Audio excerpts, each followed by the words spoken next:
नमस्कार, मैं हूं आपके साथ अनुराग मुस्कान और बहस के नंबर 1 शो ताल ठोक के में आपका बहुत बहुत स्वागत है। देखिए, कहते हैं दूध का जला छाछ भी फूंक फूंक कर पीता है। 24 के चुनाव में यूपी में हैरान कर देने वाले नतीजे सामने आने के बाद से बीजेपी भी कुछ इसी तरह अपनी रणनीति बनाने में जुटी, ताकि कहीं कोई गलती ना रह जाए, कहीं कोई चूक ना हो जाए। यूपी की राजधानी लखनऊ में प्रदेश कार्य समिति की बैठक में बीजेपी अध्यक्ष जेपी नड्डा सहित तमाम दिग्गज नेता शामिल हुए और इसमें चुनावी नतीजों पर चिंतन के साथ साथ भविष्य की रणनीति पर भी चर्चा हुई। इसमें हालिया चुनावी नतीजों से आगे बढ़ते हुए 10 सीटों पर होने वाले उपचुनाव और 2027 के विधानसभा चुनाव में जीत का परचम लहराने की रणनीति बनी, एजेंडा तय किया गया। लेकिन कुछ ऐसा भी हुआ जिसने विपक्ष को यह सवाल उठाने का मौका दे दिया कि राज्य में संगठन और सरकार के बीच कलह है। दरअसल योगी आदित्यनाथ ने 24 के नतीजे उम्मीदों के मुताबिक नहीं आने के लिए अति आत्मविश्वास को जिम्मेदार ठहराया, तो डिप्टी सीएम केशव प्रसाद मौर्य ने यह कहकर कि संगठन सरकार से ऊपर होता है और कोई व्यक्ति या सरकार संगठन से बड़ा नहीं हो सकता, विपक्ष को बैठे बिठाए एक बड़ा मौका दे दिया। यूपी कांग्रेस अध्यक्ष अजय राय ने आरोप लगाया कि यूपी में सरकार बनाम संगठन की खींचतान नहीं चल रही है, बल्कि सरकार के अंदर ही खींचतान चल रही है। उन्होंने यह भी दावा किया कि केशव प्रसाद मौर्य चुनाव हरवाए जाने का बदला लेना चाहते हैं। तो चलिए अब आपको बता देते हैं कि आज की यह बहस क्यों हो रही है और इसकी एक बिग पिक्चर मैं आपको दिखाऊंगा कि यह बहस हम क्यों कर रहे हैं। आखिर क्या वो बिंदु होंगे जो हमारे आज बहस में शामिल होंगे। क्यों हो रही है बहस? 24 के नतीजों पर बीजेपी में चिंतन का सिलसिला जारी है। आशातीत सफलता नहीं मिली, नतीजे नहीं आए। सीएम योगी ने अति आत्मविश्वास को इसके लिए जिम्मेदार बताया। ओवर कॉन्फिडेंट हो चुकी थी भारतीय जनता पार्टी, ऐसा योगी जी का मानना है। केशव प्रसाद मौर्य ने संगठन को सरकार से बड़ा बताया है। आखिर उन्होंने यह बयान क्यों दिया? किसने कहा था कि सरकार बड़ी है संगठन से? वो कह रहे हैं संगठन हमेशा बड़ा रहेगा। यूपी में संगठन और सरकार पर सियासत अब तेज हो गई है। ये बहस इसलिए भी जरूरी हो जाती है क्योंकि उत्तर प्रदेश में 2027 में विधानसभा चुनाव है। कांग्रेस ने यूपी सरकार में अंदरूनी कलह के आरोप लगाए। उन्होंने कहा कि सरकार और संगठन में कलह नहीं है, सरकार के अंदर ही कलह है। यह साफ तौर पर कांग्रेस ने निशाना साधा है उत्तर प्रदेश सरकार के ऊपर। देखिए, पैनल हमारे साथ आज काफी बड़ा होगा। संगीत रागी राजनीतिक विश्लेषक हमारे साथ होंगे, समाजवादी पार्टी से प्रवक्ता राजकुमार भाटी साहब हमारे साथ होंगे, लेफ्ट के नेता विवेक श्रीवास्तव हमारे साथ होंगे और डॉली शर्मा हमारे साथ कांग्रेस से होंगी। हमारे साथ और भी मेहमान जुड़ेंगे, हम उनसे भी आपका इंट्रोडक्शन कराएंगे। लेकिन उससे पहले जरूरी है कि एक बहुत छोटी सी रिपोर्ट आप देखें और उसके बाद डिबेट में वापस आते हैं।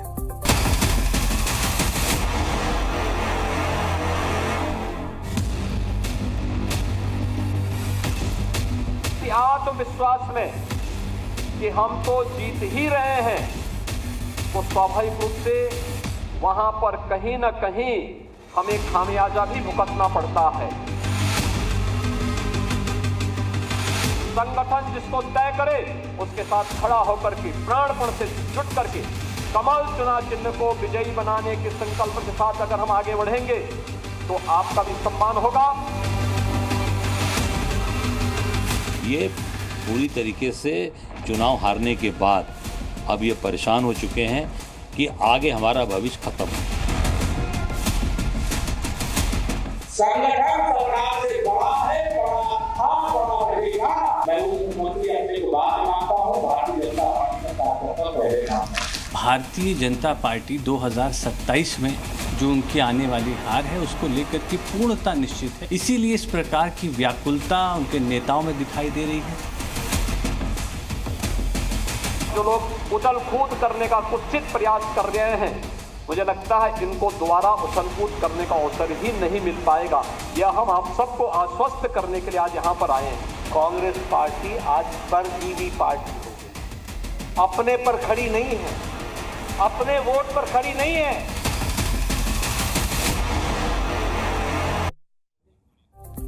योगी की दो टूक, मंजूर नहीं है चूक।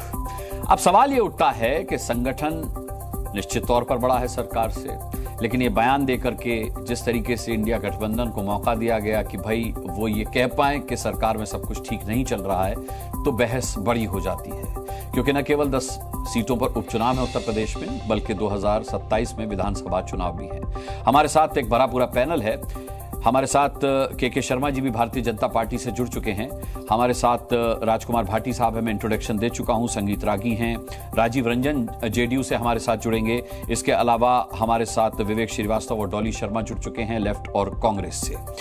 सबसे पहले डॉली शर्मा जी, आप ही का मैं रिएक्शन लेता हूं, क्योंकि काफी उम्मीद से नजर आई कांग्रेस और इंडिया गठबंधन इन बयानों के बाद। जिस तरीके से योगी जी ने ओवर कॉन्फिडेंस की बात कही और केशव प्रसाद मौर्य ने कहा कि भाई संगठन बड़ा होता है, सरकार बड़ी नहीं होती, तो कांग्रेस में एक ऊर्जा सी आ गई। और अजय राय ने बयान दिया कि भाई संगठन और सरकार में नहीं बल्कि सरकार के अंदर ही कलेश है, सर फुटबॉल सरकार के अंदर ही है। लेकिन योगी जी का बयान आपने सुना होगा कि अब आगे कभी भी भारतीय जनता पार्टी की सरकार कांग्रेस को उछल कूद का मौका नहीं देगी, तो इसका फायदा मिलना नहीं है इस उछल कूद का। डॉली शर्मा जी, देखिए, मुझे लगता है अनुराग जी पहले ही अपने परिवार को संभाल लें, कांग्रेस की चिंता ना करें। कांग्रेस अपना काम कर रही है, लगातार लोगों की, जनता की आवाज कांग्रेस ने उठाई है। हमारे नेता हर उस जगह पूरे देश में, उत्तर प्रदेश के साथ साथ पूरे देश में जहां जा रहे हैं जहां उनकी जरूरत है लोगों को। आज चाहे आप नीट की परीक्षा के परेशान विद्यार्थियों को कह लीजिए, चाहे आप देखिए अलीगढ़ और हाथरस की बात कह लीजिए, चाहे मणिपुर कह लीजिए, हर जगह हमारे नेता जा रहे हैं। ये अपनी अंतर्कलह खत्म करें, अपनी पार्टी पर ध्यान दें, अपने लोगों पर ध्यान दें। अभी उपचुनाव का रिजल्ट आया है, उसने भी बताया है कि अयोध्या से लेकर बद्रीनाथ तक अब भारतीय जनता पार्टी का ये बांटने का, लोगों को जिस तरीके से राजनीति ये करते आ रहे हैं वो अब चलने वाला नहीं है। अब मुद्दों की राजनीति इस देश में चलेगी और वही हिंदुस्तान अब अपने मुद्दों पर, उनके मुद्दों पर जो बात करेगा उसको हिंदुस्तान, देश हमारा, वो एक्सेप्ट करेगा। ठीक है। के शर्मा जी, सवाल यह है कि कांग्रेस आपको ये नसीहत तो दे रही है कि आप अपना घर संभालिए, लेकिन आपके घर पर बड़ी पैनी नजर है पड़ोसियों की, इंडिया गठबंधन के हर साथी की, और बड़ी उम्मीद से हैं, न केवल अगले लोकसभा चुनाव को लेकर, खैर वो तो बड़ी दूर की बात है, तो कह रहे हैं कि 2 साल भी सरकार नहीं चलेगी, मोदी जी 2 साल प्रधानमंत्री बने रहे, ये बड़ी बात है। 2027 पर भी नजर है और साफ तौर पर कह दिया गया है कांग्रेस की तरफ से कि सरकार में अंदर ही कुछ ठीक नहीं है, संगठन की लड़ाई और कलह तो बहुत बड़ी है और वो बाद में आएगी। देखिए अनुराग जी, जनता ने जो फैसला दिया है वो सर माथे पर है। जनता ने तीसरी बार माननीय प्रधानमंत्री नरेंद्र मोदी जी को इस देश का प्रधानमंत्री बनाया है और इन्हें विपक्ष में रहने का जनादेश दिया है। तो ये विपक्ष में बैठे, प्याज छीलें, आंसू बहाएं और इंतजार करें। रही बात आपने जिन बैठकों की बात की, जो भी भाजपा के संगठन को शायद जानते हों वो ये समझते होंगे या उनको अच्छे से जानकारी होगी कि हमारी पार्टी एक जीवंत पार्टी है। ये कार्यकारिणी की बैठक ये हमारे हर 6 महीने 3 महीने के प्रोसेस हैं, जो राष्ट्रीय स्तर से लेकर राज्य स्तर और जिला स्तर तक होते हैं। और ये हर समय चाहे चुनाव हारे चाहे जीते, इससे इसका कोई लेना देना नहीं। ये हमारे संगठन का प्रोसेस है और पूरे देश में विभिन्न राज्यों में जो है कार्यकारिणी की बैठक हो रही है। एक दिन पहले, 2 दिन पहले राजस्थान सवाल बैठक पर नहीं है के शर्मा जी, बैठक से जो खबरें निकल रही हैं सवाल उन पर है। देखिए, हार के लिए योगी कह चुके हैं कि अति आत्मविश्वास ले डूबा, तो ये अति आत्मविश्वास इशारा किस तरफ है? देखिए अनुराग जी, यदि आपने हमारे नेतृत्व के यदि भाषणों के शब्दों को आप लेंगे तो मैं आपको एक और याद दिलाता हूं। जब हम 4 राज्यों के चुनाव जीते या इसके पहले जो भी चुनाव जीते हैं, आपने माननीय प्रधानमंत्री जी का भाषण सुना होगा। माननीय प्रधानमंत्री जी जीत के बाद भी ये कहते हैं कि देखिए जिम्मेदारी बहुत बढ़ गई है क्योंकि आप जीत रहे हैं। आप एक ऐसे जो है वृक्ष हैं जिस पे फल हैं, आपको जो है उस फल के कारण से उस भार को समझना होगा। तो हम तो जीतने पर भी वही आकांक्षा लेकर चलते हैं और यदि कहीं पर कुछ कमी रह गई है तो उसको भी आत्मचिंतन करना और आत्मविवेचन करना, उससे सीख लेना और आगे बढ़ना। यदि ये हमारी पद्धति नहीं होती और हमारे नेताओं का ये चिंतन नहीं होता तो 2 सीट से लेके हम 303 सीट नहीं पहुंचते। अनुराग जी, 2 सीटों से जब से हमने अपनी जो है यात्रा चालू की, विकास यात्रा, तो 2 के बाद फिर हम बढ़ते ही गए। अब तो 240 कहिए, अब 303 क्यों कह रहे हैं? मैं ये भी कह रहा हूँ, नहीं तो 303 हमारी टॉप वो है ना। तो हमने इसीलिए आपको कहा 240 अभी का है, 303 तक गए हैं ना। और तीनों बार यानी 2 बार हम अपनी ही पूर्ण बहुमत की सरकार भी बनाए जी। तो इसलिए ये मत कहिए, तो ये जो बढ़त है या जो हमने अपना उत्कर्ष की ओर हम बढ़े हैं, विकास जो हमने अपने संगठन का किया है, अपने जनाधार का किया है, तो स्वाभाविक किसी चिंतन के कारण किया, इसी तरह विचार विमर्श करके किया है। और इसमें कहीं कोई ऐसी बात, मैं स्वयं कल जो है उत्तर प्रदेश के कार्यकारिणी की बैठक में था और मैंने वो भाई सारे सब भाषण सुने हैं और इतने उत्साहवर्धक माहौल पर वो हुए हैं और वो पूरी बैठक हुई है जो 6 घंटे की चली है जी। तो उसमें इससे उत्साह, नेतृत्व का काम क्या है? ठीक है, नेतृत्व का काम होता है कार्यकर्ता में उत्साह पैदा करना, और यदि कुछ विषय हैं तो उसको उनको मैसेज भी देना, उनको बताना भी। हम तो बार बार कहते हैं भाई आप ओवर कॉन्फिडेंट मत होइए, आप जो है अपने उस पर लगिए, और ये प्रेरणा, ये शिक्षा तो निरंतर देते रहेंगे हम अपने कार्यकर्ता। तो हम आत्ममुग्ध होने वाले संगठन नहीं है, ना हम आत्ममुग्ध होकर चलने वाले लोग हैं। हम तो जिस दिन से चुनाव होता है और जिस दिन परिणाम आता है उसी दिन से अपनी तैयारी अगली भी चालू करते हैं। हारे तो कई बार हैं, इसमें कौन सी दिक्कत है? इस बार हम हारे भी नहीं, हम सरकार तो वापस अपना बनाए हैं, हमारी सीटें कम हुई है ना, इसके अलावा क्या है? ठीक है। लेकिन जब हम राज्यों में भी हारते हैं तो भी हम उतने ही उत्साह से आगे बढ़ते हैं। और हम तो वैसे भी वो पार्टी हैं जो 60 वर्ष विपक्ष में रह चुके हैं, और विपक्ष में रह के ही हम धीरे धीरे इसी जो है जो परिस्थितियां थी इसका विवेचन करके नई ऊर्जा के साथ हम आगे बढ़े, और तभी तो हमने ये अचीवमेंट दिया कि तीसरी बार लगातार माननीय प्रधानमंत्री मोदी जी जो है देश के प्रधानमंत्री बन रहे हैं। ठीक है, राजकुमार भाटी, ये रिकॉर्ड भी तो हम बना रहे हैं। मैं लौटता हूं के शर्मा जी आपके पास। राजकुमार भाटी जी, साफ तौर पर आपकी सहयोगी पार्टी कांग्रेस कह रही है कि भारतीय जनता पार्टी अपना घर संभाले, अपना घर देखे, लेकिन आपको नहीं लगता कि घर आपका भी खतरे में है? अगर 2027 के विधानसभा चुनाव के मुतालिक बात की जाए तो अभी जितनी सीटें कांग्रेस की आई हैं, अगर उससे ज्यादा बेहतर प्रदर्शन कांग्रेस का होता है तो उसका नुकसान भारतीय जनता पार्टी से ज्यादा आपको होगा, समाजवादी पार्टी को होगा?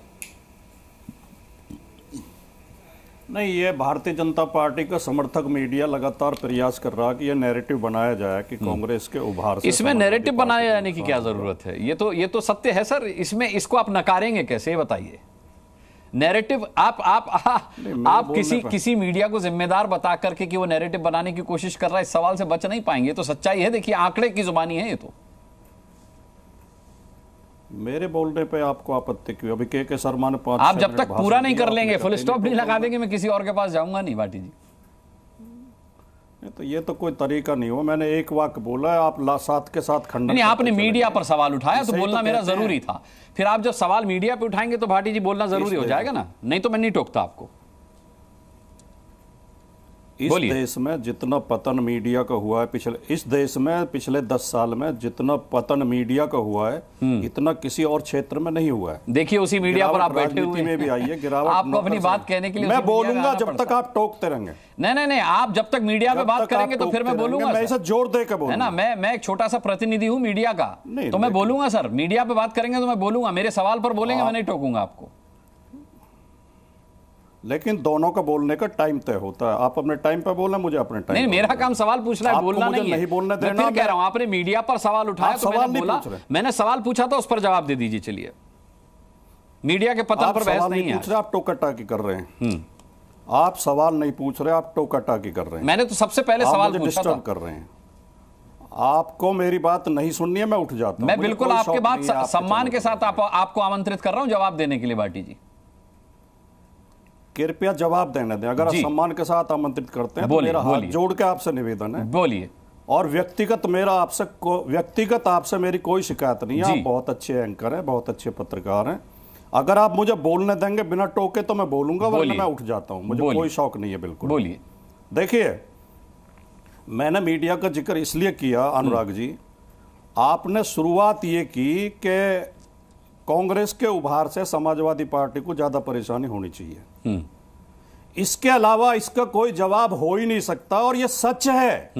मैं बिल्कुल सच बोल रहा हूं कि बीजेपी समर्थक मीडिया ये नैरेटिव बनाने का प्रयास कर रहा है कि कांग्रेस के उभार से समाजवादी पार्टी परेशान है, जबकि इसमें लेश मात्र भी सच्चाई नहीं है। ठीक है, चलिए मान लिया। दोनों पार्टियों के बीच में बहुत अच्छा बहुत अच्छा तालमेल है, दोनों पार्टियां मिलकर काम कर रही हैं, आगे बढ़ रही हैं, मजबूत हो रही हैं। अब मैं आता हूं असल जो आपका आज का विषय है जी, जिसपे के शर्मा जी अभी थोड़ी देर पहले बोले। हाँ, जो के शर्मा जी ने कहा और जो भारतीय जनता पार्टी कार्यकारिणी की मीटिंग में बिंदु उभर के आए और जिन पर अब तक आपने चर्चा की है, वो तो बहुत छोटी छोटी समस्याएं हैं। बड़ी समस्याओं पे तो अभी आप गए नहीं है जी। अभी और डिबेट हम बहुत ये बड़ी भी है ना, चाहते हैं कि ये बड़ी समस्याओं के नहीं मैं दूसरी बात करूं। हम ये भी चाहते हैं, हमें इसमें ही हमें फायदा है कि बीजेपी के लोग बड़ी समस्याओं पर चर्चा नहीं करें, तो ही तो बीजेपी लगातार गर्त की तरफ जाएगी।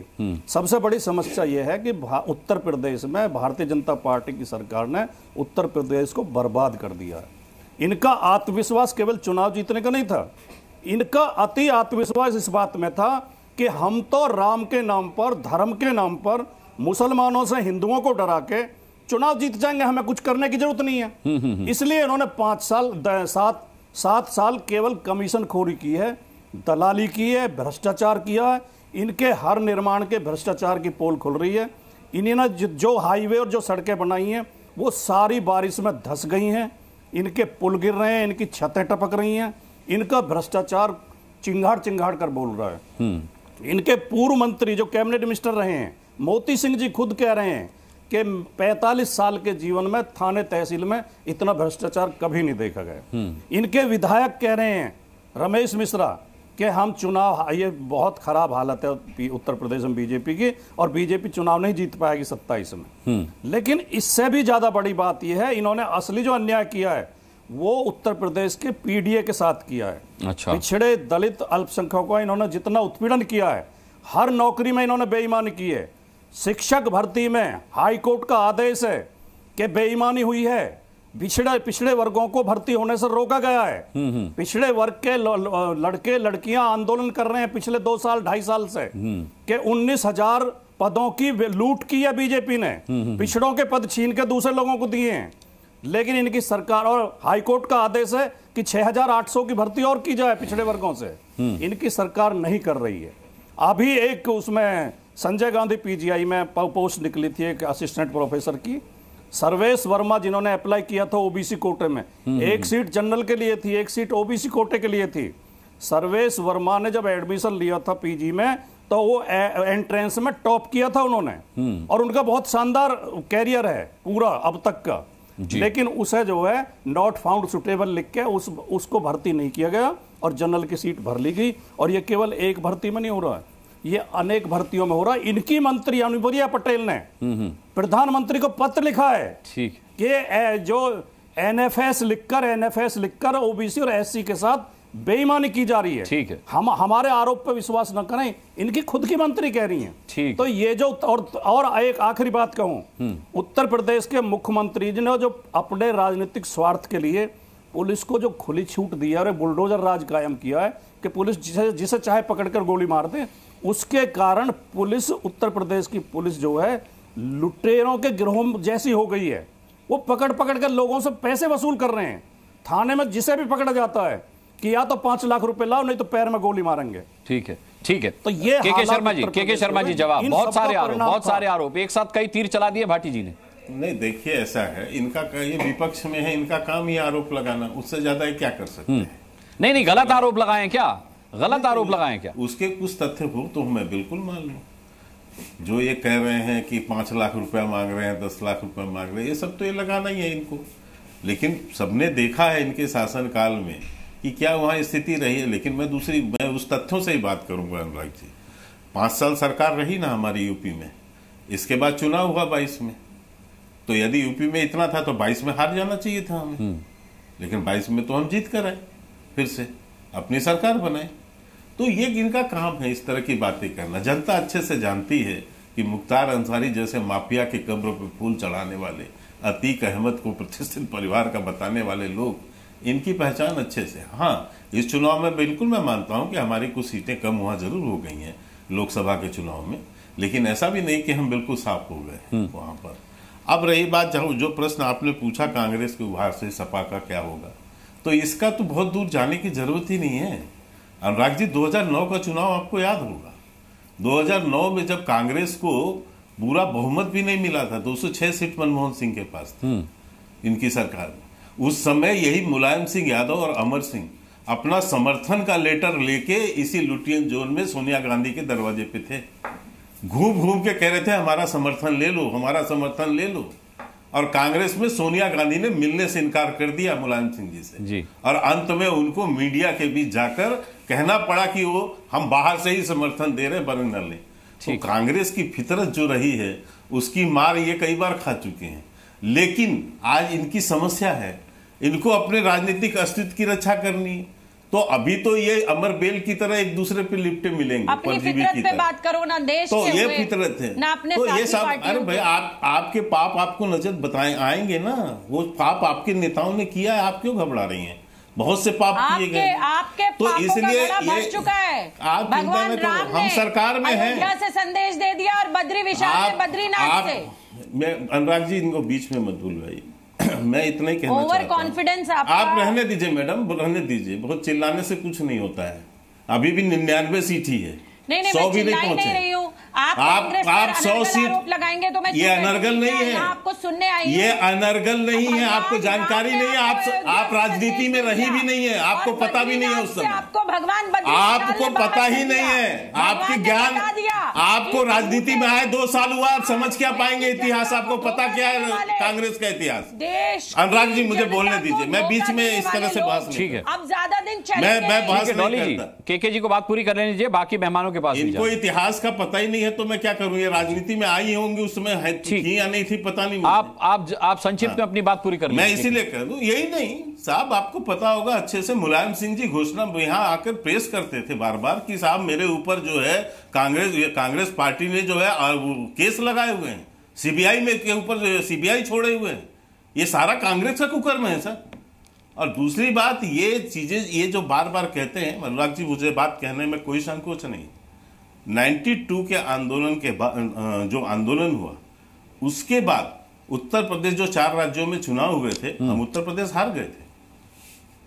तो इसमें यह कहना कि ये राम और ये और ऐसा कुछ विषय नहीं है, ये जनता है। जनता जिस ढंग से परिणाम देती है हम जनादेश को स्वीकारते हैं, हम निश्चित रूप से उसका सम्मान करते हैं। हम कांग्रेस थोड़ी ना है कि 99 सीट पे जीतने के 543 में 99 सीट जीत के भी ढोल बजाए जनादेश, ये इसके बाद मिठाई बांटे हैं। तो गुजरात के चुनाव में हारने के बाद भी मिठाई बांटते हैं। तो ये इनका जो जीवन, इनका जो है, ये इसी में खुश है, ये इसी में खुश है। तो हम इनको मुबारकबाद देते हैं कि आप 99 सीट 100 सीट भी नहीं पहुंचे, फिर भी ढोल बजा रहे तो बजाइए, ठीक है, हमें क्या आपत्ति है? ठीक है विवेक श्रीवास्तव। लेकिन जो इतिहास में जो कुकर्म कांग्रेस का रहा है और जो व्यवहार अपने गठबंधन दलों के साथ उसने किया है, वो तो सबके बीच रहेगा ना। ठीक है, लेकिन वो कहां से पीट जाएगा? नहीं, लेकिन उसका फायदा भारतीय जनता पार्टी को इस बार 2019 में दिखाई नहीं दिया, चाहे आप किसके भी कुकर्मों की बात कर, लेकिन जनता 2019 ये 2024 फायदा हुआ है कांग्रेस को, इससे भारतीय जनता पार्टी को। ये 2000 मैं विवेक जी का एक बार रुक कर लेता हूं सर। ये 24 का परिणाम है अनुराग जी, 19 का नहीं है। जी 24 के परिणाम की बात कर रहा हूं। 24 को मैं बता दूं कि 24 में भी हमने 240 सीट जीती, जितना विपक्ष सारे मिलकर नहीं जीत पाया है, जितनी सीटें उससे हम ज्यादा ही हैं आज। मैं इस चीज को, आज भी हम उनसे ज्यादा सीट पर है। कांग्रेस से तो तुलना छोड़ दीजिए, सपा से तो तुलना हमारी छोड़ दीजिए। विवेक श्रीवास्तव, विपक्ष इतना खुश क्यों है? अगर संगठन और सरकार मिलकर साथ काम करने की बात कर रहे हैं, उसकी समीक्षा की जा रही है, तो इसमें विपक्ष को इतना खुश होने की क्या जरूरत है? और जैसे योगी आदित्यनाथ की भाषा में कहें तो उछल कूद मचाने की क्या जरूरत है विपक्ष को इतना? देखिए, सबसे पहली चीज है के शर्मा जी पुराने आदमी हैं और काफी समय से हैं, राजनीति में भी आते भी रहे हैं। तो शर्मा जी, आप जानते हैं कि राजनीति में कोई भी चीज स्टैटिक नहीं रहती है, चीजें बड़ी फ्लूइड हैं। आज उद्धव ठाकरे आपके साथ नहीं है, अकाली दल आपके साथ नहीं है। 1950 के दशक में हमारी सरकार थी, केरल में गिर गई थी, लेकिन उसके बाद भी यूपीए को समर्थन दिया गया, जो हमारे 65 मेंबर पार्लियामेंट थे। उसके बाद समर्थन वापस लिया गया, उसके बाद फिर तो ये एक आइडियोलॉजिकल टाइप है जिसका नाम इंडिया अलायंस था। ये सारी पार्टियां इकट्ठा हुई थी क्योंकि राहुल गांधी ने इस बार जब संविधान की प्रति दिखाई तो वो ये दिखा रहे थे कि इंडिया अलायंस क्यों है, क्या है और क्या मकसद है। जो डेविएट आप कर रहे थे basic Athos of the constitution से, अजीब अजीब तरह के बिल्स ला करके, बुलडोज करके, कभी फार्मर्स बिल आप ला रहे हैं, कभी CAA NRC आप ला रहे हैं, वो चीज़ें जो हमारे कॉन्स्टिट्यूशन जो अम्बेडकर ने बनाया उसकी मूलभूत भावनाओं के खिलाफ था। इस्लामोफोबिया चरम सीमा पे था। एक पुलिस अफसर नमाज पढ़ते हुए नमाजियों को ओपन में लात मार देता है। गुड़गांव के अंदर लोग इकट्ठा हो जाते हैं, कहते हैं साहब ओपन में नमाज अलाउ ही नहीं करेंगे, नहीं पढ़ सकते आप उस चीज़ों को। हनुमान जयंती के दिन क्या हुआ हम सब ने देखा। तो ये जो देश का माहौल सांप्रदायिक होता चला जा रहा था और आपका सो कॉल्ड हिंदू राष्ट्र का जो एक एजेंडा पूंजीपतियों की मदद से जिसकी तरफ हम आगे बढ़ रहे थे, उसको रोकने के लिए सभी पार्टियां इकट्ठा हुई और इंडिया अलायंस बना। तो कृपा करके किसने किसको क्या 10 साल पहले, 5 साल पहले, 20 साल पहले कहा, वो चीज़ें आज माने रखती नहीं है। इंडिया अलायंस स्ट्रांगली खड़ा हुआ है, चाहे समाजवादी पार्टी और कांग्रेस हो, चाहे लेफ्ट और कांग्रेस हो। तो ये एक चीज़ हुई। दूसरी बात ये है, देखिए आपको मानना पड़ेगा शर्मा जी कि हिंदुत्व का आपका एजेंडा जिसके ऊपर आप ओवर कॉन्फिडेंट थे, शंकराचार्य की अवहेलना करके आपने राम मंदिर का उद्घाटन समय से पहले किया। आपको लगा एक राम का कार्ड खेला जाएगा, उत्तर प्रदेश बह जाएगा, सभी वोट हमारे आ जाएंगे, हिंदू इकट्ठे हो जाएंगे। लेकिन हिंदुओं में, हिंदू समाज में भी एक समझ है, इस देश का नागरिक मूर्ख नहीं है, वो सी थ्रू कर रहा था आपकी राजनीति को।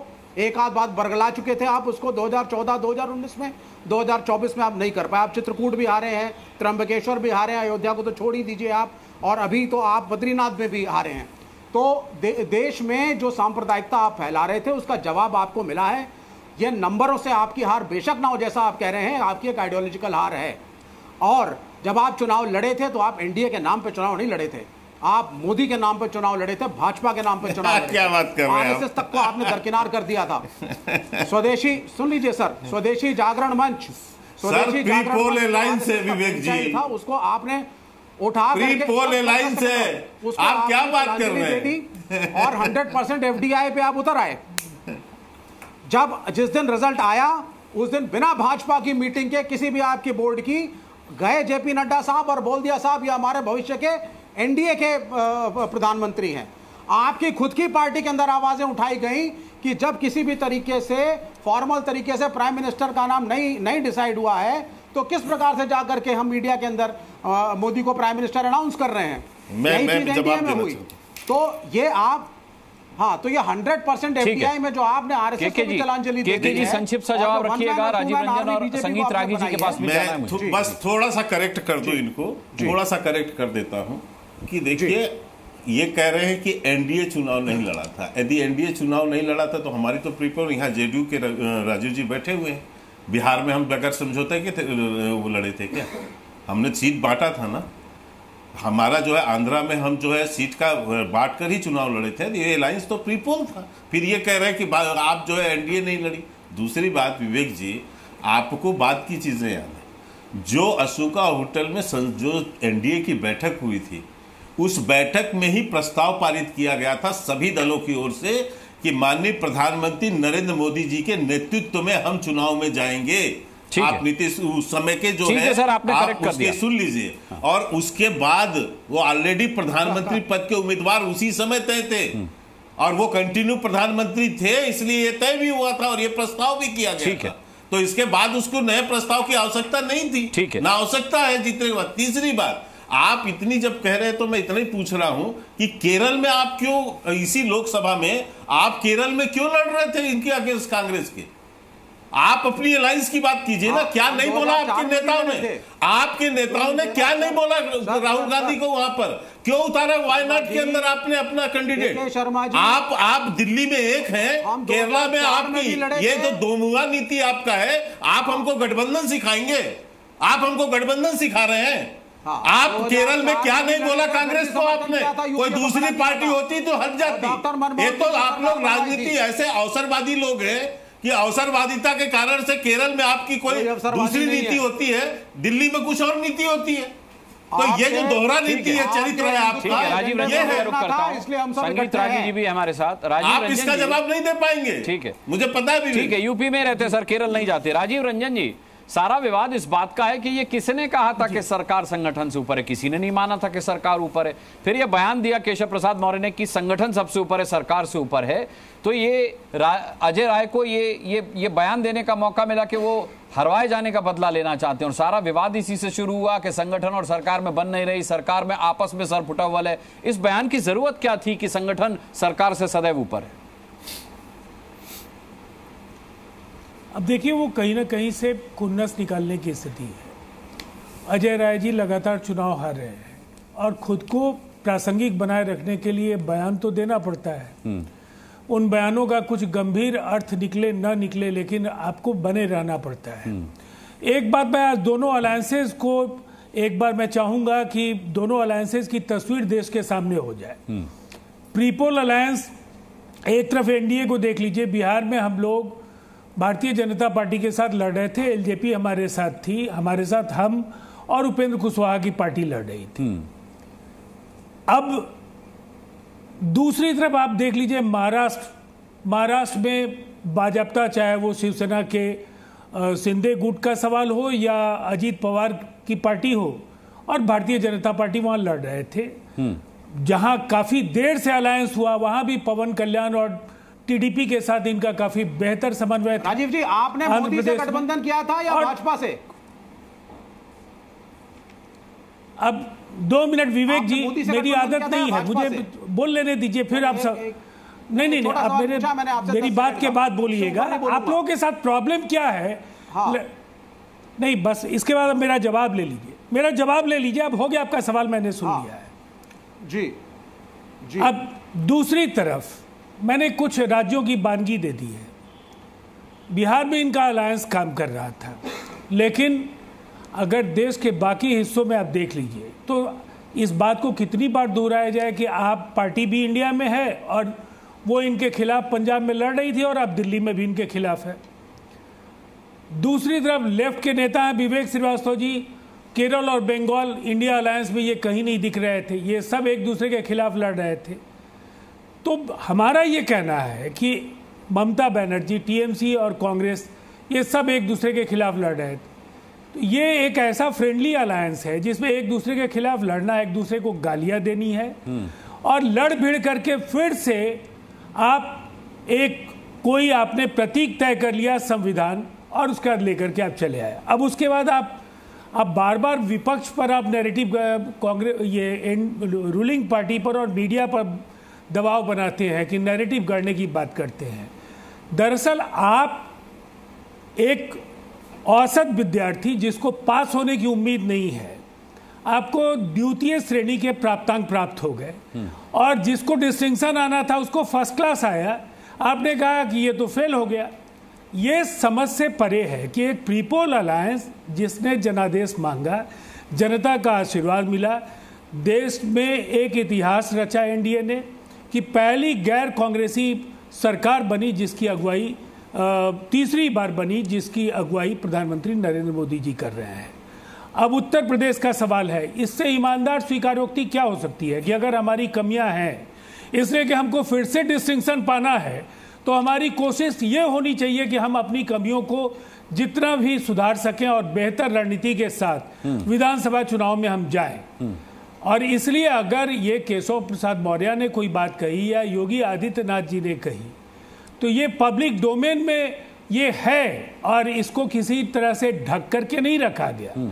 लेकिन आप ये कभी नहीं कह पा रहे हैं कि आपका अलायंस, अब दिल्ली में जिस पार्टी के साथ मिलकर आप चुनाव लड़े, अब जल बोर्ड, जल जमाव, पेयजल संकट, तमाम सवालों पर कांग्रेस के नेताओं को मैं लगातार सुन रहा हूं कि आप पार्टी की जिस तरह से वो दुर्दशा करने में लगे हैं, वहां तो भारतीय जनता पार्टी से कई कदम कांग्रेस आगे दिखती है। इसीलिए ये दोहरे मानदंड जो है, एक अलायंस मजबूत विकल्प आप तभी हो सकते हैं जब आप उसके सुख दुख के साथी हो। अलायंसेस बनते हैं, हम तो दोनों अलायंसेज में रहे हैं, ठीक है, लेकिन मैं ये मानता हूं कि आपका जो ये अलायंस का प्रयोग है, निसंदेह आप ये महत्वाकांक्षाओं की भेंट अपने आप चढ़ जाएगा। ठीक, राजीव रंजन जी, आपकी बात पूरी हो गई। मैं संगीत रागी जी का रुख करता हूं। संगीत रागी जी, कहीं कोई दिक्कत है क्या सर? क्योंकि चुनाव से पहले भी ये कहा जा रहा था कि भाई संघ को दरकिनार कर दिया गया है, संघ की चल नहीं रही उत्तर प्रदेश में, केंद्र में संघ की चल नहीं रही, कलह है, आपसी कलह की बात कही गई, और अब इस तरीके के बयान आ रहे हैं। संघ जिस तरीके से उत्तर प्रदेश में डेरा जमाए हुए, जिस तरीके से खुद अपनी पैनी नजर जमाए हुए है, जिस तरीके से बैठकें हो रही हैं 2027 के चुनाव को लेकर के, विधानसभा चुनाव को लेकर के, ये सब इस तरफ इशारा कर रहे हैं कि कहीं ना कहीं कुछ बिगड़ा हुआ था जिसे अब संभालने की कोशिश की जा रही है। पहले तो अनुराग जी मैं बता दूं कि संघ कोई राजनीति को ध्यान में रखते हुए अपनी बैठक नहीं करती है। अभी भी जो जुलाई की बैठक हो रही है वह पहले से प्रायोजित बैठक है हर साल जुलाई में बैठक होती है, ऐसा नहीं है कि ये है। इसके बाद जो प्रतिनिधि सभा की जो बैठक होती है वहां भी प्रतिनिधि सभा की बैठक मार्च के अंदर होती ही होती है। तो ये नहीं है, संघ का इससे लेना देना नहीं है। जब जून में चुनाव हो रहा था उस समय भी आपने देखा था कि संघ का वर्ग वहां पर लगा हुआ था, जिसमें चुनाव के संदर्भ में एक बात जो है मोहन भागवत जी के मुंह से निकला था, जिसको लेकर के बहुत राजनीति हुई। तो संघ का कार्यक्रम एक अपना अलग तरीके का है, वो उसको भारतीय जनता पार्टी की प्रतिदिन की राजनीति से कोई लेना देना नहीं। हाँ, दोनों का वैचारिक अधिष्ठान एक जरूर है, इसीलिए दोनों एक दूसरे को सहयोग करते हैं। लेकिन संघ डायरेक्टली राजनीति में जाकर के कि भारतीय जनता पार्टी क्यों हार गई, क्यों नहीं हारी, इसके बारे में विश्लेषण करने के लिए संघ नहीं है। उसके लिए उनके पॉइंटमैन है जो हमेशा संघ की एक समन्वय बैठक होने वाली है जुलाई और अगस्त के फर्स्ट वीक में। संघ के विभिन्न पदों से उसको लेकर के टिप्पणियां आती रही हैं, हार जीत से भले मतलब ना हो, चाहे वो अति आत्मविश्वास की हो, अहंकार को तोड़ने वाली हो, इस तरीके के बयान आते रहे हैं। देखिए अहंकार तो किसी के लिए भी बात की जा सकती है, चाहे वो जनता पार्टी हो या कांग्रेस पार्टी हो, किसी के बारे में भी बात कर सकती है। तो मैंने पहले भी कहा था कि वो एक आईना है जिसके परिदृश्य में आप सबको अपने अपने चेहरे का आकलन कर सकता है। रही बात भारतीय जनता पार्टी के विश्लेषण का, तो ये भी जो कार्य समिति की जो बैठक हो रही है वो भारतीय जनता पार्टी की होती ही रहती है और अच्छी बात है कि कर रहे हैं। लेकिन इंपॉर्टेंट बात यह है कि क्या भारतीय जनता पार्टी जो है वो कांग्रेस की तरह रद्दी की टोकरी में डालने वाला विश्लेषण करेगी या एक ईमानदार विश्लेषण करेगी। ईमानदार विश्लेषण में निश्चित तौर पर अच्छी चीजें निकल करके आएंगी और अच्छी बात है, कम से कम स्वीकार तो हो रहा है भारतीय जनता पार्टी की सरकार का मुखिया। ठीक है, लेकिन अगर योगी ये कहते हैं कि अति आत्मविश्वास हार की वजह बना, तो ये किसका अति आत्मविश्वास है, संघ का या भारतीय जनता पार्टी का? क्योंकि अगर संघ का इशारा होता तो फिर भारतीय जनता पार्टी के अति आत्मविश्वास की नौबत ही नहीं आती।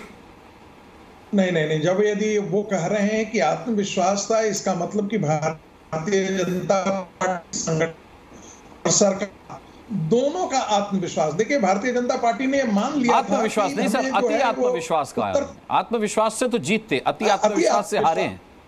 होता क्या है, देखिए पिछली दफा जब 2019 का चुनाव था तो सबसे बड़ा प्रयोग किया गया था बीएसपी और समाजवादी पार्टी का। इससे बड़ा कोई राजनीतिक प्रयोग नहीं हो सकता था और उसके बावजूद भी भारतीय जनता पार्टी इनको पिट चुकी थी। इसलिए इनको भारतीय जनता पार्टी को लगा कि इस बार तो बीएसपी अलग है। अरे लेकिन कांग्रेस और समाजवादी पार्टी तो साथ थे ना, उसका तो बेहतरीन प्रदर्शन सामने आया है उत्तर प्रदेश में। संगीत रागी जी, ये तो चिंता का कारण होगा ही ना। थोड़ी सी मेरी बात अपनी खत्म कर दीजिए। अति आत्मविश्वास यहां से निकला कि उत्तर प्रदेश में योगी का शासन बेदाग एक छवि, एक बहुत ईमानदार प्रशासन, राम मंदिर का निर्माण, साथ ही साथ ये सारी ऐसी चीजें थी, फैक्टर थी, बेनिफिशियरीज का मामला, सारी चीजें जो भारतीय जनता पार्टी के पक्ष में जा रही थी और ये मान कर चल रहे थे कि 2019 से भी बेहतर चुनाव होने वाला है। ऐसी स्थिति में सीटों के जो टिकटों का वितरण हुआ और सोशल कोएलिशन जिसको जिस ढंग से भारतीय जनता पार्टी को करना था, वो संभवतः वो आत्मविश्वास में मुग्ध रहे और वैसा उन्होंने नहीं किया। देखिए राजनीति में हार जीत होती रहती है, कई बार होता है कि यही चीजें यदि काम कर गई होती तो हम कहते कि ये मास्टर स्ट्रोक था। बाहर से आए हुए लोगों को टिकट देने के बाद अपने कार्यकर्ता घर बैठ गए, लेकिन कल यही चीजें जो होती है कई जगह सफल हो जाती है। तो निश्चित तौर पर इसमें भारतीय जनता पार्टी को विश्लेषण करना है, लेकिन मुझे नहीं लगता है कि कांग्रेस पार्टी के लिए इतनी आत्ममुग्धता की स्थिति ऐसी होनी चाहिए। कांग्रेस पार्टी 14, 19 और आज तीनों मिला दे तब भी भारतीय जनता पार्टी के आसपास नहीं बैठती है। आज भी जो भारतीय जनता पार्टी के वोटों का प्रतिशत है और कांग्रेस, दोनों के बीच में कोई जमीन आसमान का अंतर है। फिर भी कांग्रेस पार्टी और समाजवादी पार्टी ये मान करके चल रही है कि भारतीय जनता पार्टी हार गई है। मुझे लगता है ये विश्लेषण बिल्कुल सही नहीं है। तीसरी बात, विवेक श्रीवास्तव सही बताया गया, इंडिया नाम का कोई गठबंधन ऐसी चीज है नहीं। ये सब आपस में एक दूसरे के साथ लड़ रहे हैं, उतने ही वैसे ही है जैसे 2 भाई 3 भाई सब आपस में लड़ रहे हो। ठीक है, लेकिन एक दुश्मन के सामने खड़ा हो तो कहते हैं कि हम सब इकट्ठे हो रहे हैं। वही स्थिति यहाँ पे है। आपको टीएमसी ने कांग्रेस ठीक है सर, बता दिया अब आप पानी पी लीजिए, आपके गले में कुछ दिक्कत नजर आती है में तुम्हारी हैसियत नहीं है। ठीक है अखिलेश यादव ने कहा 17 सीट से ज्यादा तुमको देने वाले नहीं है, इससे ज्यादा उत्तर प्रदेश में तुम्हारी हैसियत नहीं है। भाई, हर जगह इनकी यही स्थिति हुई है। ठीक है, ऐसी स्थिति में देश के लिए सबसे बड़ा खतरा है संगीत राजी, और फिर कह रहे हैं कि मैं आप ही के पास आ रहा हूं। इंडिया अलायंस बना है। अनुराग जी, डॉली जी, सीधे रोकने के लिए इंडिया डॉली जी खड़ा करा है आपकी सोच को। डॉली जी, किसी भी तरीके से के शर्मा हो, संगीत रागी हो या फिर राजीव रंजन हो, उनका कहना है कि कांग्रेस के लिए कम से कम आत्ममुग्धता की स्थिति बिल्कुल भी नहीं है। कांग्रेस गलतफहमी में है अगर वो ये सोच रही है कि सरकार के अंदर कोई मतभेद है, या वो सोच रही है कि सरकार और संगठन में कोई मतभेद है। तो अनुराग जी, हम तो ये कह ही नहीं रहे हैं, इनके खुद के नेता ये बात कह रहे हैं। नहीं, अजय राय आपके नेता, इनके नेता नहीं है। सुनिए, दोनों नहीं, अजय राय जी नहीं, मैं अजय राय जी की बात नहीं कर रही हूँ, मैं इनके नेताओं की बात कर रही हूँ कि सरकार से बड़ा है संगठन, और इस तरीके के जो इनके नेताओं के बयान आ रहे हैं, मैं उसकी बात कर रही हूँ। और दूसरी बात, कांग्रेस विपक्ष में है और विपक्ष का मजबूती से काम कर रही है। भारतीय जनता पार्टी आज भ्रम, भूख और भ्रष्टाचार का दूसरा नाम हो चुकी है। लोगों में भ्रम फैलाना, भुखमरी फैलाना, जिस तरीके से देखिए आज लाइनें लगी हैं, आज नौकरियां नहीं मिल रही हैं युवाओं को, और आप देखिए भ्रष्टाचार, कहीं पुल लीक हो रहे हैं, कहीं एयरपोर्ट टूट रहे हैं, कहीं आप देखिए पेपर लीक हो रहे हैं। लगातार जिस तरीके से इनकी सच्चाई देश की जनता के सामने आ रही है, इस बार इनको बैसाखी पे लाया है, अगली बार ये उस लायक भी नहीं बचेंगे। जिस तरीके के ये ओवर कॉन्फिडेंस में बार बार आकर भाई, इनका प्री पोल अलायंस था, कम से कम बैसाखी तो मत कहिए, फिर के शर्मा को आपत्ति हो जाएगी। राजीव रंजन जी इस बार हर डिबेट में ये स्पष्ट करते हैं कि ये बैसाखी वाली सरकार नहीं है, प्री पोल अलायंस है, उसे बैसाखी नहीं कहा जाएगा। पूरे देश में जिस व्यक्ति के नाम पर ये चुनाव लड़ रहे थे अनुराग जी, उस व्यक्ति की जीत कुछ चंद लाख वोट की रह गई। 1 लाख वोट कोई मायने नहीं रखते। जिस व्यक्ति के चेहरे पर पूरा एनडीए चुनाव लड़ रहा था, पहले मोदी जी मोदी जी मोदी जी, अब एनडीए आ गया, वरना हमने कभी एनडीए सुना ही नहीं था इनके मुंह से। तो आज मैंने जैसे पहले आपको कहा, भारतीय जनता पार्टी भ्रम, भूख और भ्रष्टाचार का दूसरा नाम हो चुकी है। इनके पास इसके अलावा देश की जनता को देने के लिए कुछ नहीं है। बड़े बड़े जगह ये जाते हैं, लेकिन मणिपुर नहीं जाएंगे। मणिपुर में रोज हादसे हो रहे हैं, मणिपुर की जनता के आंसू नहीं पूछेंगे, वहां की बेटियों को जाकर ये नहीं पूछेंगे कि आपके साथ क्या हो रहा है। लोग अपने घर छोड़कर, सालों से ऊपर हो गया, वो अपने घरों में नहीं रह रहे। आज भी प्रधानमंत्री के पास बाकी जगह जाने का समय है, लेकिन मणिपुर पहुंचने का समय नहीं है। तो सवाल उठता है इनकी राजनीति पर, इनके ये जिस तरीके के भ्रम जनता में फैला रहे हैं, जो लगातार इनके काम आ रहे हैं सामने। देखिए रोज पुल टूट रहे हैं, रोज सड़कें धंस रही हैं। ठीक है, मैं जवाब ले लेता हूं के शर्मा जी से, फिर भाटी जी का रुख करता हूं। के शर्मा जी जवाब दे दीजिए संक्षिप्त में, उस पर बात करेंगे। मुझे आश्चर्य है अनुराग जी कि जो ना भाजपा के विचारधारा को जानते, ना उनके हमारे सिस्टम को जानते, वो एक लाइन जो मौर्य जी ने बोली है उसको लेके उसका तमाम अर्थ निकाल रहे हैं। भारतीय जनता पार्टी के विचारधारा के जनक पंडित दीनदयाल उपाध्याय, उनका पहला वाक्य है संगठन सर्वोपरि। वहां से प्रारंभ होता है, संगठन को महत्ता दी गई है पार्टी के अंदर। ये हमारे जो है दीनदयाल जी उपाध्याय जी नहीं, दीनदयाल उपाध्याय जी कह गए, लेकिन उसे केशव प्रसाद मौर्य को याद दिलाने की जरूरत क्यों? विवाद इस बात का है ना सर, किसी ने भी नहीं कहा था कि सरकार बड़ी है। अगर कोई कहता सरकार बड़ी है तो याद दिलाना चाहिए था कि सरकार नहीं, संगठन बड़ा है। अनुराग जी, आपको स्पष्ट होना चाहिए, कुशाभाऊ ठाकरे पार्टी के अध्यक्ष थे और अटल जी की सरकार थी केंद्र में। पहला जो भाषण राज्य सरकार बनने के बाद जो अध्यक्ष वो हुआ था, उस भाषण में भी कुशाभाऊ ठाकरे का आज भी उठा के देख लीजिए कि सत्ता हमारे लिए सेवा का माध्यम है, संगठन सर्वोपरि है। ये लाइन हमारी तो ये तो यानी मूल विचार है हमारे। और दूसरी बार, ये पहली बार नहीं कहा जाता। और फिर आपको ये भी जानकारी होना चाहिए कि अभी हमारा संगठन पर्व प्रारंभ हो रहा है, जिसमें हमारी जो है जो 9 वर्ष के अंदर में हर 3 वर्ष में हमारे अध्यक्ष का चुनाव होता है, हर 3 वर्ष में हमारी सदस्यता होती है 25%, लेकिन 9 वर्षों के बाद में 0 से सदस्यता चालू होती है, जो इस वर्ष हो रही है। और वो अभी है, मेरी बात सुनिए, आप सुनिए, आप थोड़ा सा मैं कहना जी, जो 6 घंटे की जो बैठक हुई है कल, उसमें तमाम चीजें ये 4 महीने अभी हमारे संगठन पर जिसमें चुनाव होना है बूथ लेवल से लेकर राष्ट्रीय अध्यक्ष तक का, उसकी पूरे कार्यक्रम की रूपरेखा पर चर्चा हुई। मैं समझ रहा हूं चर्चाएं हुई, मैं समझ रहा हूं। और इसीलिए संगठन, मेरा सवाल यह है कि इससे पहले जो समिति की बैठक हुई उसमें जो चर्चा हुई, उसमें जो मंथन हुआ, उसका नतीजा कहां है? अभी डॉली शर्मा जी ने कहा कि बद्रीनाथ से लेकर अयोध्या तक आपको जनता खारिज कर चुकी है। कैसे खारिज हो गए? क्या खारिज की है? फिर मध्य प्रदेश में ये जो अभी उपचुनाव के नतीजे हैं सर, भारतीय जनता पार्टी को केवल 2 सीटें मिली हैं और क्या और इससे ज्यादा खराब प्रदर्शन क्या होगा? नहीं तो सुनिए, आप इसी पर यदि टेक्निकल चर्चा करना चाहते हैं तो मैं उसका ही बता देता हूं। हमारे पास 3 सीटें थी, तीनों हमारे पश्चिम बंगाल से आते थे। पश्चिम बंगाल की स्थिति क्या है आपको भी पता है। हमारा एक जो सीट था वो बिहार का था। इस 13 में से 4 ही सीट हमारे पास थे। तो आप इसकी चर्चा यदि टेक्निकलिटी में जाएंगे तो लंबी चर्चा हो जाएगी, मैं उसका भी विश्लेषण कर सकता हूं। लेकिन मैं दूसरी बात कह रहा हूं, अभी जो बार बार ये चीजें कही जा रही हैं संगठन, मैं ये कह रहा हूं आपको कि ये हमारी जो हर बैठकों में ये बात होती है, हर बैठकों में कहा जाता है संगठन प्रमुख है, और ये कोई पहली बार नहीं है। लेकिन एक लाइन को लेकर यदि उसका विश्लेषण आप इस परिणामों के साथ जोड़ के करें तो उसका जो भी अर्थ आप निकाल सकते हैं, स्वतंत्र। लेकिन ये हमारे लिए तो ये कोई नई चीज नहीं है। हमारे तो हर जो अध्यक्ष जी, आपने नड्डा साहब का जो है 1 घंटे का भाषण नहीं सुना, उसमें तो बहुत सारी चीजें उन्होंने कही। हाँ। लेकिन ये कहना कि आप इससे जोड़ के कोई नतीजे पर जाना चाहते हैं तो आप जा सकते हैं, लेकिन वो हमारे लिए कोई मायने नहीं रखता। दूसरी बात मैं कांग्रेस की प्रवक्ता को बता दूं कि आज जीत होती है बहन जी। आपके अभी आप बता रहे हैं जो प्रधानमंत्री 1.5 लाख से ऊपर वोटों से जीते हैं। 2014 में अमेठी का चुनाव राहुल गांधी कितने वोट से जीते थे? वो जीत नहीं थी क्या?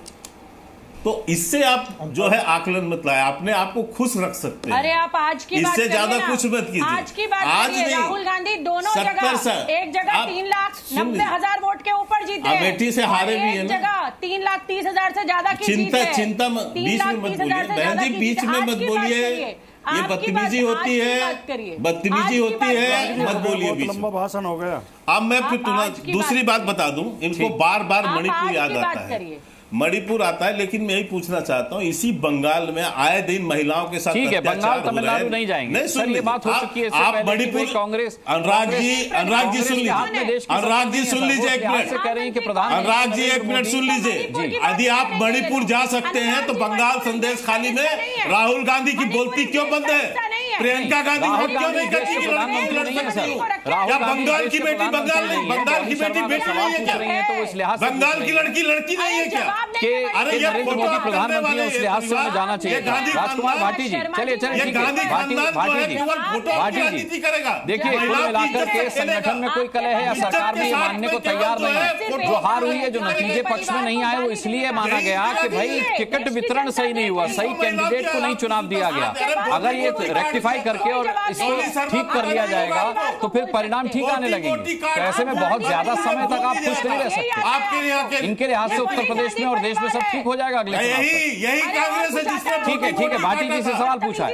तंदूर में भून दिया था, तंदूर में भून दिया था एक महिला को बोटी बोटी काट के, यही कांग्रेस। सर समय कम है, भाटी जी बोलिए। ये मत सिखाइए हमें, तो भावरी देवी आपको पता नहीं है, भावरी देवी कांड आप बोलिए, चुप हो जाएंगे। आप बोलिए भाटी जी, क्या किस तरह भावरी देवी कांड हुआ था? नहीं, कहाँ पहुंच रहे हैं? ये मत सिखाइए, डिरेल हो रहे हैं आप लोग डिरेल हो रहे हैं। भाटी जी क्लास करने वाले हमें सिखा रहे हैं। शर्मा जी बताइए कितने मैं बोल रहा हूँ जी। शर्मा जी सुन लो, हो गया आपका। डॉली जी एक मिनट, डॉली जी अपने सहयोगी, डॉली जी देखिए, दीनदयाल उपाध्याय ने ये कहा था कि संगठन सर्वोपरि है। इस बात को कृपया मैं थोड़े समय लूंगा। बस दीनदयाल उपाध्याय जी ने ये कहा था कि संगठन सर्वोपरि है। इस बात को के शर्मा जी को जाके माननीय मोदी जी को समझाना चाहिए। भारतीय जनता पार्टी पहले जब घोषणा पत्र जारी करती थी तो लिखती आपको जानकारी नहीं है भाटी साहब, संकल्प पत्र। भाटी साहब आपको जानकारी, शर्मा जी गलत बात, शर्मा जी गलत बात है, शर्मा जी गलत बात। भाटी जी की बात पूरी कर लीजिए, मेरा समय खत्म हो चुका है। अनुराग जी वही सम्मान देते हैं राष्ट्रीय अध्यक्ष को, नहीं तो आप राष्ट्रीय अध्यक्ष का सम्मान वही करते हैं माननीय मोदी जी। आप जब भी चाहे देख सकते हैं।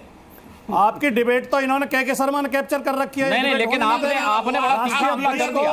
आपने भाटी जी बड़ा तीखा हमला कर दिया। मुझे लगता है कि जो क्लोजिंग कमेंट है आपका ये इतना भारी है के शर्मा जी के लिए, उन्हें बड़ी तकलीफ दे दी आपने। राष्ट्रीय अध्यक्ष को कॉलर पकड़ के फ्रेम से हटाते देखा हमने। मोदी जी के बराबर से राष्ट्रीय अध्यक्ष को कॉलर पकड़ के खींचते हुए देखा है। आप राष्ट्रीय अध्यक्ष का सम्मान करते हो?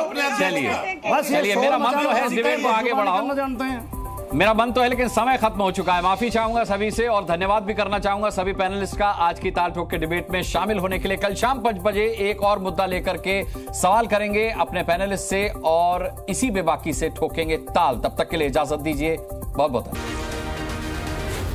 जी न्यूज़।